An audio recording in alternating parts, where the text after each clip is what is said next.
This list includes both fully open world games and what I would classify as partially open world. Games with large explorable regions and non-linear structures, but not a seamless world map. That's why you'll see games like Jedi Survivor here, but not Knights of the Old Republic. Amazing game, just not open world by design. Each title is judged on 6 criteria: world design and immersion, exploration and traversal, sci-fi narrative strength, combat and build depth, side content density, and how satisfying the full completion experience really was. Now, let's get nerdy. Of the original trilogy, Stalker Call of Pripyat is the most refined. Not the most atmospheric, not the most iconic, but the one that best understands how to turn the zone into a system-driven experience. Where Shadow of Chernobyl thrived on mood and mystery, Call of Pripyat builds a fragile structure of factional alliances, quest chains, and dynamic AI atop that foundation. Exploration is slow and deliberate. You're not just ticking off map markers, you're navigating a hostile, unscripted world that genuinely resists you. Weather, radiation, and enemy patrols shape every journey. Secrets aren't handed out, they're found through careful scavenging and a healthy respect for danger. Combat still leans towards survival horror, but it's more stable now. Weapons handle better, gear progression is much clearer, and encounters are less random and more tuned. There's a tangible arc from under-equipped wanderer to hardened operator, and that growth feels well earned. 100% completion is non-traditional but compelling.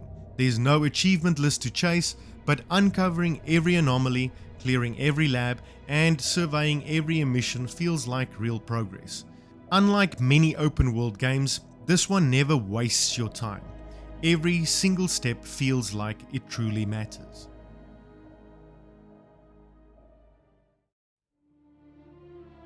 Star Wars Jedi Survivor is bigger, better, and more polished than Fallen Order, but that scale introduces its own issues. This is a game that wants to be more than just Dark Souls with a lightsaber. It wants to be an open-world action-adventure, a character-driven narrative, and a collectible laden completionist hunt. It succeeds at some, and unfortunately stumbles at others. The biggest win is traversal. Mounts, grappling hooks, air dashes. The mobility tools here are excellent.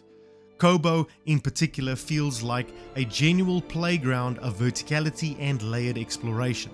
Backtracking is smoother and secrets are more interesting, making the world feel truly livable. Combat adds new stances and depth, but pacing can be uneven. Boss fights shine, trash mobs don't. Difficulty spikes can feel artificial, and especially when checkpoint placement undercuts tension. Narratively, the game is stronger. Cal is more fleshed out, companions get their moments, and the central mystery has actual weight. It's not quite Mass Effect, but the best Star Wars storytelling outside of the film series in years. From a completionist view, the cracks unfortunately do start to show. Too many collectibles, cosmetic fluff, reused puzzles. It's better than Fallen Order, but not quite as tight.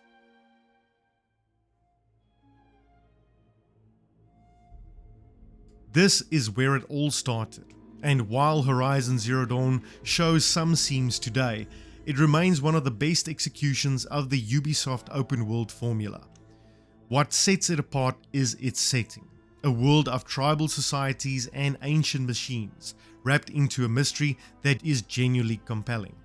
The world is gorgeous, diverse, handcrafted, and rewarding to explore. Each new zone introduces distinct machine types, biomes, and vertical challenges. Climbing tall necks to reveal the map may be formulaic, but it never gets old, because the art direction is capable of carrying it. Combat is where Zero Dawn shines. There's no shooting, just dissecting. Stripping armor plates, targeting weak points, deploying traps.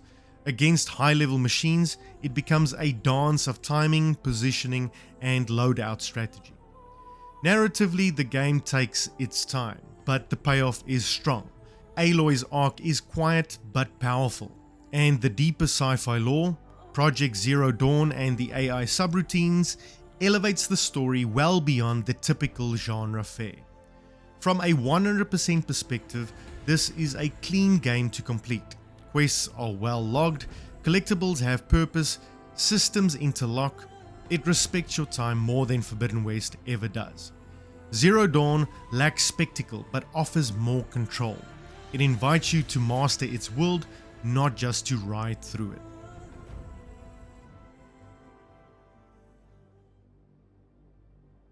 Deus Ex Mankind Divided is the most technically refined entry in the series, and arguably the most constrained. Where Human Revolution aimed for globe-spanning conspiracies, Mankind Divided confines itself to a single, densely layered city, and in doing so it perfects the immersive sim sandbox, but loses sight of the bigger picture. Prague is one of the best designed urban maps in the genre, multi-tiered, reactive, and packed with hidden entrances, alternate paths, and emergent encounters. Whether you're sneaking through sewers or hacking your way through penthouses, the game constantly rewards curiosity and builds diversity.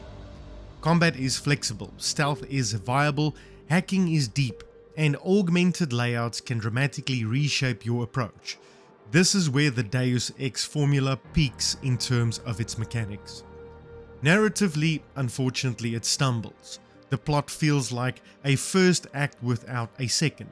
Major threads are introduced and abandoned. Characters fade in and out. The Illuminati looms but never strikes. It's polished setup without meaningful resolution. For completionists, it's mostly a dream. Side quests are rich, outcomes vary, and Prague evolves across time cycles. Secrets are everywhere. The only downside is that its payoff never truly lands. It ends right when it should escalate.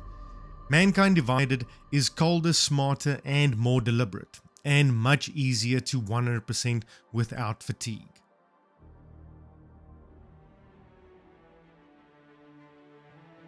The Outer Worlds is Obsidian doing what Obsidian does best. Smart dialogue, reactive quest lines, and moral ambiguity wrapped in a deceptively bright coat of paint.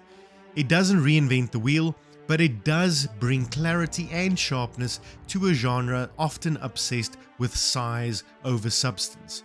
The game isn't truly open world, more a series of large, semi-open hubs, but the scale works in its favor. Each planet is dense, focused, and thematically distinct.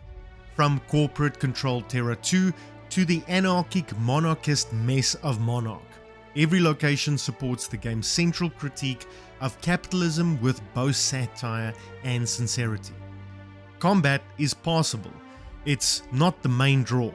Weapon variety is decent, and companions provide support and build flexibility, let you lean into stealth, persuasion, or raw firepower. But most encounters are over quickly, and the enemy AI won't keep you on your toes. Narrative reactivity is excellent. Factions, alliances, dialogue checks, and character backstories all feed into how your choices shape the outcomes. It's not as deep as a New Vegas, but the DNA is still visible. 100%ing the Outer Worlds is surprisingly breezy. Most achievements are tied to choices or builds, encouraging replays without punishing grind. There's little filler, just clean reactive content. The Outer Worlds is less intricate but more warm-blooded. It's not the biggest RPG here, but it's one of the easiest to recommend.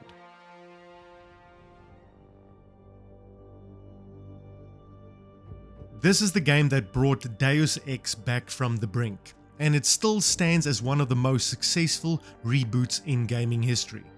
Human Revolution may not have the complexity of its original counterpart, but it nails the tone, structure, and systems that make immersive sims sing. The world design is segmented but deep. You'll spend most of your time in Prague and Hengsha, each layered with hidden routes, NPC stories, and secrets. There's no open world here in the traditional sense, but the density of content makes each hub area feel like a microcosm of system design. Combat is built around player expression. Whether you're going non-lethal, stealth, or full auto chaos, the game supports your approach. Augmentations meaningfully shift your playstyle, and environmental tools reward curiosity. The only real blemish is the boss fights, outsourced, awkward, and tone-breaking. Narratively, Human Revolution strikes the right balance between cyberpunk cynicism and personal drama. Jensen is iconic. The themes of transhumanism, corporate control, and agency are front and center, and they do land. From a completionist view, this is where Deus Ex shines. Every side quest matters, every apartment is worth searching, dialogue choices often affect outcomes, and it's tight, rewarding, and replayable.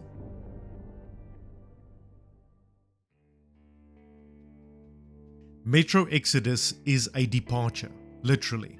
Leaving behind the claustrophobic tunnels of Moscow, this third entry in the Metro series stretches its legs with semi-open world regions across post-apocalyptic Russia.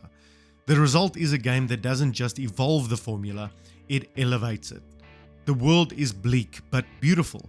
Each region, from the snow-blasted Volga to the irradiated Caspian Desert, feels handcrafted, distinct, and atmospheric.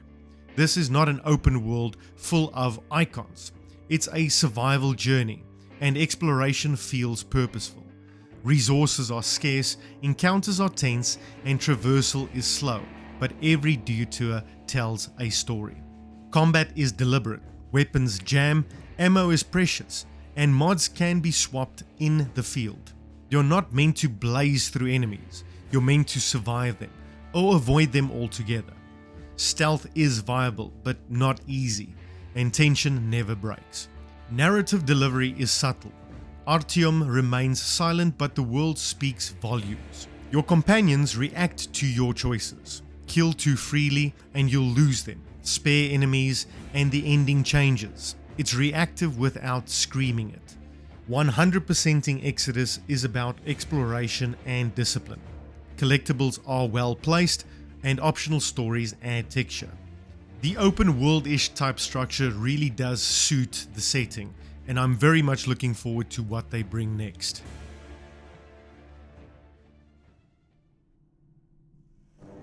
Fallout 3 was the first to bring the wasteland into full 3D, and it still holds up surprisingly well.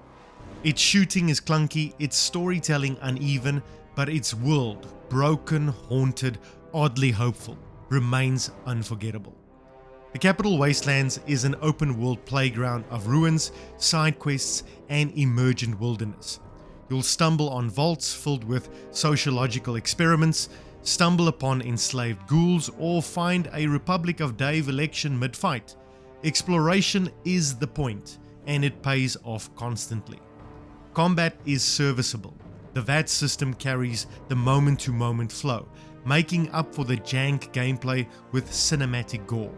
Buildcraft is shallow by today's standards, but the special and perk systems still let you roleplay in distinct ways. Narratively, it swings big. The farther story arc works on a thematic level, even if its beats are telegraphed. And the morality system is simple, but impactful. It's not subtle, but it's effective. From a completionist angle, Fallout 3 shines. The map is packed, achievements reward full discovery, and side content like the Pit, Point Lookout, and Broken Steel expand the world meaningfully. Unlike Exodus, which is more curated, Fallout 3 lets you get lost. It ranks this high because of that sense of freedom. Few games reward curiosity like this one.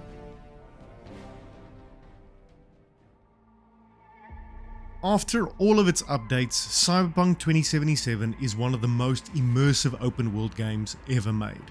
Not because of the sheer breadth of its content, but because of the density of its world building. Night City is a living, breathing organism, teeming with detail and mood. Completing everything here means pulling apart each district, unearthing side gigs, cyber psychos, hidden cars, lore shards, and branching narrative outcomes. It's a rare case where the journey through every piece of content feels like it matters.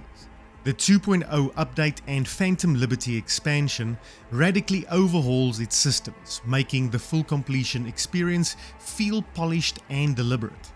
Build crafting becomes the main attraction, and it's excellent. Cyberware loadouts, unique relic trees, and tactical implants give every encounter a personal flair. Hacking-focused stealth runs are just as viable as brute force melee or smart weapon assassination sprees. Narratively, it's character-driven epic disguised as a shooter. Pan Am, River, Judy Carey, and of course Johnny Silverhand, each storyline is rich with emotion and choice. The endings also feel earned, fully earned.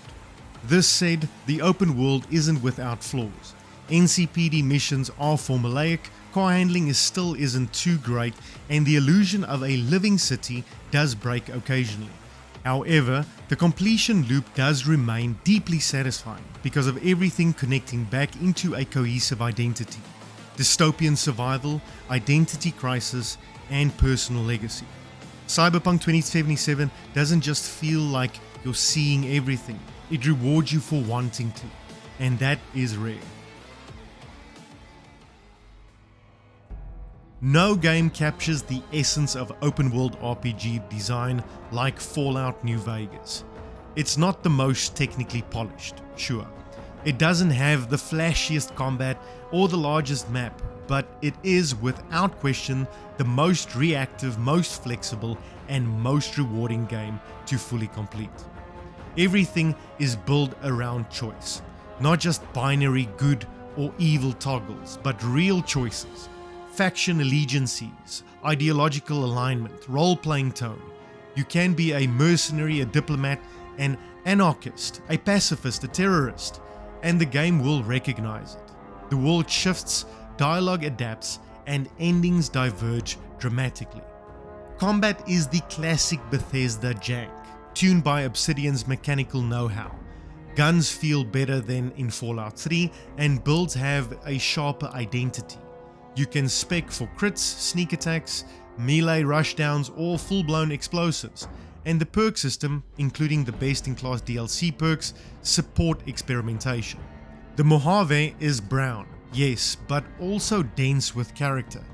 Every NCR outpost, Legion camp, and independent town has a story. The DLC content in Dead Money, Honest Hearts, Old World Blues, Lonesome Roads is also exceptional, each one expanding the narrative and mechanical sandbox. From a 100% standpoint, this is the gold standard. Achievements are tied to meaningful decisions, side quests enrich the world, and every corner of the map holds something worth finding. Fallout New Vegas isn't just the best game on my list, it's a blueprint for what open world RPGs should strive to be. Player agency, systemic depth, and a world that remembers what you did and who you are. And that's my list. What matters wasn't size or spectacle, it was structure, depth, and respect for the player's time. Some gave me freedom, others gave me filler, and a few games gave me something I'll never forget. If you've got your own list or think I've got something wildly wrong, let me know in the comments down below. I'll be reading all of them. Now, thank you for watching, and until next time, stay nerdy.